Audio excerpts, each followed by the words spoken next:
Hallo und herzlich willkommen. Ich bin Papa Oki und das ist... Dingsbums. Kennt ihr das auch? Ihr wollt mal schnell ein Video aufnehmen und müsst erst die Stative aufbauen und die Lichter aufbauen.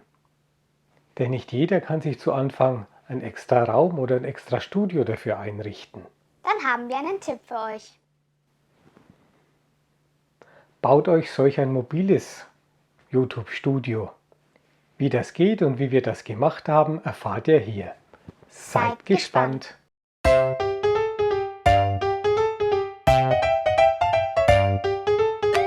Dieses Video wird euch präsentiert vom Abonnieren-Button. Der ist kostenlos und tut nicht weh.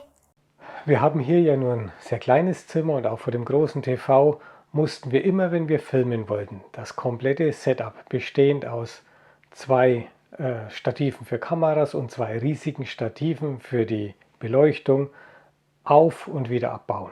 Sonst hätte es aber auch Schwierigkeiten mit deiner besseren Hälfte gegeben. Ja, das auch. Also haben wir uns überlegt, was können wir machen, um das irgendwie fest zu installieren und trotzdem bei Bedarf schnell wieder wegräumen zu können. Auf YouTube sind wir nicht recht fündig geworden. Dann ist mir ein Groß-TV aufgefallen, an dem ist ja auch alles am Mann. Der TV, ein Nuke als kleiner PC, die Soundbar, der WLAN-Router. Und schon war eine Idee geboren. Und so haben wir auf Basis so eines mobilen TV-Ständers ein mobiles YouTube-Studio gebaut. Und für so eine Spezialanfertigung zahlt man normalerweise ein Vermögen und wir haben es für unter 150 € geschafft. Und wie hast du das gemacht?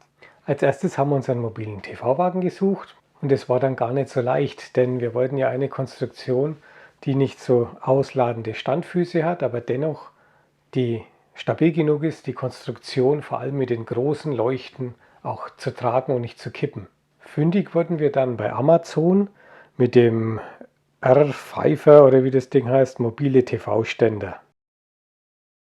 Der ist gut verarbeitet und als Grundkonstruktion stabil genug. Außerdem muss man hier am wenigsten umbauen. Um nicht wegen jeder Schraube neu bestellen zu müssen, haben wir uns einen Satz an Schrauben und Adaptern gekauft, die hier bei Amazon zu finden sind.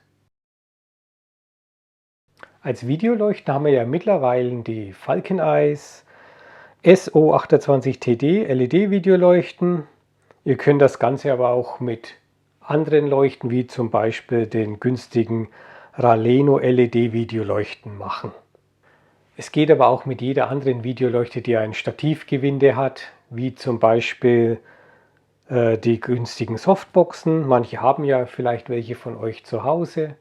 Um die beweglich am ganzen Konstrukt zu befestigen, haben wir uns eine TV-Wandhalterung gekauft und vorne diese VESA-Anschlüsse weggemacht, denn die brauchen wir nicht.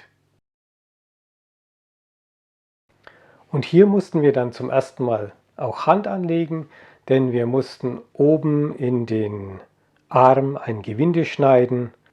Wenn ihr keinen Gewindeschneider habt zum einmaligen Gebrauch, falls ihr es nicht mehr öfter braucht, gibt es bei Amazon hier dieses günstige Set. Das funktioniert soweit gut. Die VESA-Halterung war ja mit normalen Schrauben befestigt und wir wollten aber eine Stativ-Schnellwechselvorrichtung haben, damit wir die Leuchten bei Bedarf abmontieren und mitnehmen können, falls wir sie für unterwegs brauchen. Dank der Streben, die ja hier schon mitgeliefert werden an dem TV-Wagen, war die Montage mit normalen Schrauben relativ einfach. Den einen Arm haben wir so angebaut, dass das Licht von oben kommt und den zweiten Arm haben wir von unten, also nach unten gedreht, damit das Licht von unten kommt. Somit gibt es unter dem Kinn keine hässlichen Schatten. Hier wäre es natürlich von Vorteil, wenn man Leuchten hat, die man regulieren kann, denn wenn man beide mit 100% betreibt, dann wirkt das Bild flach, weil nirgends mehr Schatten sind.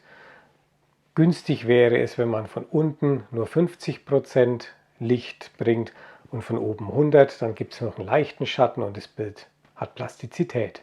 Und damit die Leuchte beim Aufdrehen nicht aus Versehen herunterfällt, habe ich vorsichtshalber einen Kabelbinder noch angebracht. Und wie ihr nun hier sehen könnt, kann ich die Lampen komfortabel auf mich ausrichten. Für die Kamera hätte es noch eine andere Lösung gegeben, als die wir gemacht haben, und zwar mit einer Superklemme, daran einen Schwenkarm und ich glaube noch irgendeine Kralle und dann einen Kopf, und es wäre auf jeden Fall sehr teuer geworden. Darum haben wir eine einfache Lösung gesucht und gefunden. Und darum haben wir uns hier einen ganz normalen Monitorständer gekauft und die Weserhalterung auch hier abgebaut. Dann haben wir auch hier wieder oben ein Gewinde für die Aufnahme des Kugelkopfes eingeschnitten. Sofern ihr nicht schon einen Stativkopf habt, den ihr verwenden könnt, reicht ein ganz einfacher Stativkopf mit Arca Swiss kompatibler Schnellwechselfestplatte und einer 1,25 Zoll Schraube, so wie hier dieser von Andor. Den haben wir selbst schon seit 2 Jahren auf einem Einbeinstativ und er hält selbst die Nikon mit dem 400er Objektiv von Tamron einwandfrei fest, da wackelt nichts. Den ganzen Arm haben wir dann mit dem mitgelieferten Zubehör auf dieser Platte, die ja an diesem Wagen mit dran war, befestigt.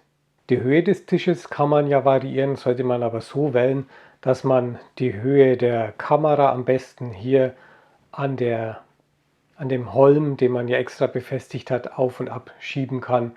Der ist ja relativ hoch, also das heißt, ihr könnt hier am besten mit dem Tisch den tiefsten Punkt wählen und dann nach oben habt ihr ja dann ziemlich viel Platz. Also selbst wenn ihr steht, müsstet ihr damit alles abdecken können. Natürlich könnt ihr an dem Holm, den ihr da an dem Tischchen befestigt habt, auch noch einen zweiten Schwenkarm befestigen. Dann würde ich den Tisch aber unten drunter etwas stabilisieren bzw. verstärken, denn sonst wird es schon ein bisschen wackelig das Ganze.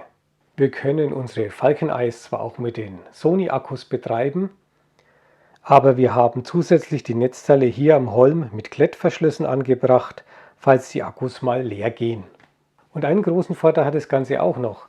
Wenn ihr ein Objektiv habt, ein weitwinkliges Objektiv, könnt ihr ja den ganzen Wagen näher herfahren und ihr könnt ihn euch von links nach rechts schieben, dass ihr von verschiedenen Blickwinkeln gefilmt werdet. Das sieht dann aus, als hättet ihr mehrere Kameras, aber ihr könnt praktisch bei jedem Cut könnt ihr die Kamera samt dem Wagen verschieben. Und voilà, nun habt ihr ein mobiles YouTube-Studio. Ich wusste gar nicht, dass du so erfinderisch und handwerklich geschickt sein kannst. Ja, da schaust du was. Ab jetzt stehen euch beim Filmen keine 4 Stative mehr im Weg und nach dem Dreh könnt ihr es schnell und platzsparend in die Ecke stellen.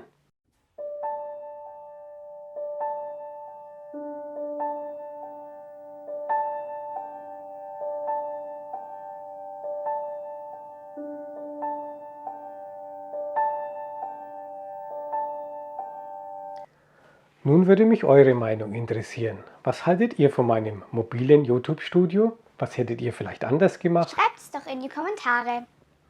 Und wenn euch das Video gefallen hat, lasst uns doch einen Daumen nach oben da. Und vergesst nicht, uns zu abonnieren und die Glocke zu aktivieren. Dann verpasst ihr kein Video mehr von uns.